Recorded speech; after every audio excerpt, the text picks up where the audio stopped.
يوسف الهي محمود حوق واحد محمود يوسف الهي waxaan ku weydiiyey geedkan imika aynu sidino ama labada geed aynu sidino maxaa la yidhahdaa waxaa la yidhaahdaa dee waxa weeyaan labadan geed waxa weeyaan xashiishad loonaan lafteeda u aqaana nooc gaar oo loo sii yidhaahdo waa tiise ugu noocyadii ugu liitay weeyaan baasha adigu xashiishad baa loo yaqaanaa waayahay yaa ku beeray siidhkeyga nin orana ayaan ka qaaday siidhkeeda nin orama ayaan ka qaaday waxaan ku weydiiyey intee in leeg ayay kuu beernay waxay ii beereen ilaa 10 iyo ilaa 2 sanadood meelaha ama 3 ilaa maaniyo dadkan wax qorame taariikhda qorame ihi maskay luubaa laakiin ilaa 14 sanadood meelaha way beereen baashan way ii beereen waayahay balanta qaabka loo beero iyo sidaad u isticmaali jirtay sidaad u iibin jirtay bal inta nooga waranada yow baasha markii hore waan beeray 10 geed baan beeray 10 geed markii aan beeray kabacdi muddaan hayoy meel ku jirtay oo daxafaduna aan garanayn markii dambe aan suuq u helay aan iibiyeyna inta badan baa anigoo iibiya karin dawaa dadku haystay yowdi inaad macnaha dabka ku dabaybto ayo nin kun dhiraha iibiya ayaa waxaan ii soo dhiibaan odhan jiray dadkuna daweysay waxaan arkay wixii beeray lagu wada beeray yadna markaasaan waxaan iska daayo waxaan waa noocane sida iga fashilantay saasay aduu isticmaal soo macab jirtay anigu ilaa iyo xilma ilaa iyo ka hor baan isticmaalay anigu ilaa dagaaladii adigu isticmaalka xashada ma labada geed baa ku badhirtaada ma beertaada kugu horeysay si hore ayaad isticmaali jirtay horaan u isticmaalay ilaa 9 ilaa 9 markii kuugu badnayd xiradaada aad ka qaaday xashiishad intee leeg aad geysay intee leeg bayd marka igu badnay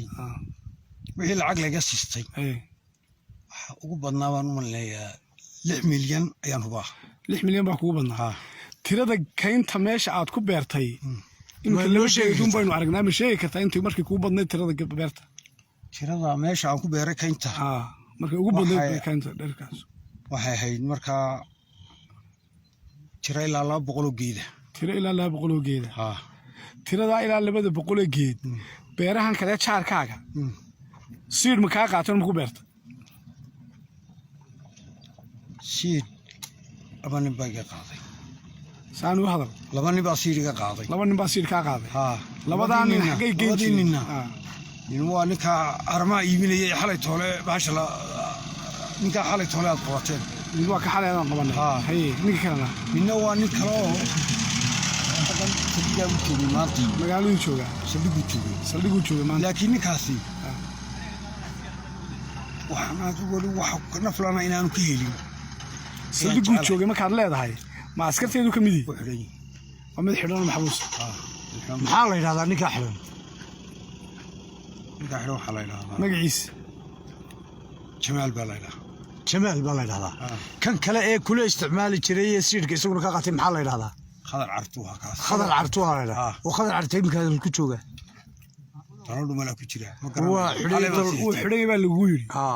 waa yahay labadan geed mooyaane intii kale xaggaad geysi xaggee qabatay waxaan yar baan ku jiray markay soo baxeen ayaan jarjaray kayntan iska raafay maxaad u jirtay ilaa dakhli waaba kaa soo gelay lowrkaad qaado labada geed sanadkay baxeen bahashan xilligan ka baxayna 5 sano ka dambeysay 5 sano ka dambeysay markaad ka toobadkay anu aan ka baxay iibkeyga ganacsiga labadan maxaad ula hadhay labadan waxaan ula hadhay laabitaan iyo cabis inaad cabto beerta aan beerta ka shaqeeyo wala maalintii inta beerta joogo ayaan cabayo isticmaalo itaal baa ka dhigtaaba waaye ciyaalkaagu meel kugu ogeyn ciyaalkaagu kugu ogeyn ciyaalkii xaafadeed way ogeyn laakiin nabadgeliyo in labada wixii kalena waan iga jaray waan isku taagnay xaafadayda iyo ehelkayga inta waan ku kala dhiman labada geed baad ka codsatay labada geed baan ka codsaday xaafadayda waliba ehelka kale aan ogeyn wixii kale xageed geysay wixii kale xageed geysay wax yar oo dadaadiyo iska harmo iska dhintay maalin raadkooga la helin magacaaga saxan ii sheeg maxamed yuusuf maxamuud yuusuf ilaaye ninkaas wuxuu ahaa maxamuud yuusuf ilaaye oo aanu ku hayno labada geed ee xashiishada ah iyo haramo xoog u badan oo beertiisa ku taalla oo aan beeraha kale ku oolayn waa maxamuud yuusuf weeyaan waa ninkaa odayga ay horteeda fadhiya qiraalna wuxuu ku yahay intaa uu sheegay